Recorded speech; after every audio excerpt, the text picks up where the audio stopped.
welcome back to our chapel for this week. But before we listen to our Bible story this week, I'm gonna ask you first. Do you still remember what was our topic for the last chapel? Yes, you are right. Oke. Jadi minggu lalu kita sudah mendengarkan, kita sudah melihat bagaimana Esther, Mordekai dan juga bangsa Yahudi terlepas dari segala kesulitan mereka ketika mereka mau mengandalkan Tuhan dalam kehidupan mereka.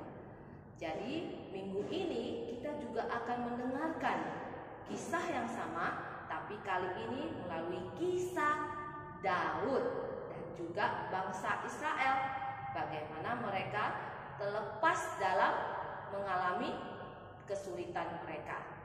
Oke kids, apa yang akan dialami Daud dan bagaimana caranya Daud menyelamatkan bangsanya? Sebelum kita melihat video berikut ini, kita berdoa dulu. Come on kids, let us pray.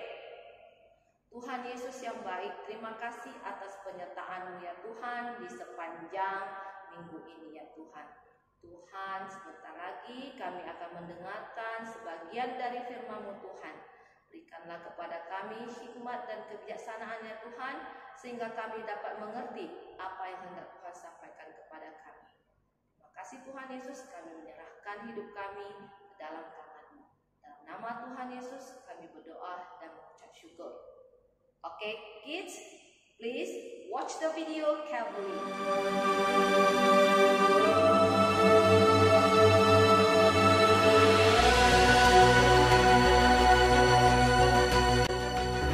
Orang Amalek telah menyerbu tanah Negeb dan Siklak.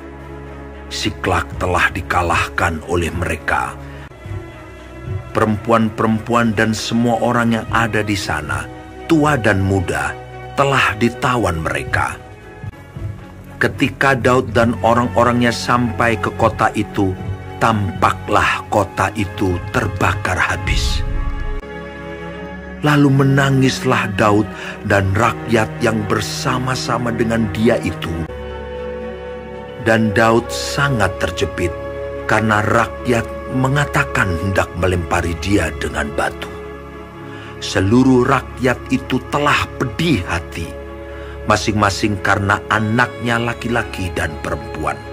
Tetapi Daud menguatkan kepercayaannya kepada Tuhan Allahnya. Lalu Daud memberi perintah kepada Imam Abiatar, "Bawalah efod itu kepadaku." Maka Abiatar membawa efod itu kepada Daud. Kemudian bertanyalah Daud kepada Tuhan, katanya, "Haruskah aku mengejar gerombolan itu? Akan dapatkah mereka kususul?" Dan ia berfirman kepadanya, "Kejarlah, sebab sesungguhnya engkau akan dapat menyusul mereka dan melepaskan para tawanan." Lalu pergilah Daud beserta ke-600 orang yang bersama-sama dengan dia, dan sampailah mereka ke sungai Besor. 200 orang yang terlalu lelah untuk menyeberangi sungai Besor itu berhenti di sana. Maka Daud melanjutkan pengejaran itu beserta 400 orang. Kemudian mereka menemui seorang Mesir di padang. Ia tidak makan dan minum selama 3 hari 3 malam. Lalu membawanya kepada Daud. Mereka memberi dia roti, kemudian mereka memberi dia minum air, sepotong kue ara dan 2 buah kue kismis. Dan setelah dimakannya, ia segar kembali. Kemudian bertanyalah Daud kepadanya, "Budak siapakah engkau? Dan dari manakah engkau?" Jawabnya, "Aku ini seorang pemuda Mesir, budak kepunyaan seorang Amalek. Tuanku meninggalkan aku karena 3 hari yang lalu aku jatuh sakit." Daud bertanya kepadanya, "Dapatkah engkau menunjuk jalan kepadaku ke gerombolan itu?" Katanya, "Bersumpahlah kepadaku demi Allah, bahwa engkau tidak akan membunuh aku dan tidak akan menyerahkan aku ke dalam tangan tuanku itu." maka aku akan menunjuk jalan kepadamu ke gerombolan itu. Ia menunjuk jalan kepada Daud ke sana, dan tampaklah orang-orang itu berpencar-pencar di atas seluruh daerah itu, sambil makan, minum, dan mengadakan perayaan karena jarahan yang besar.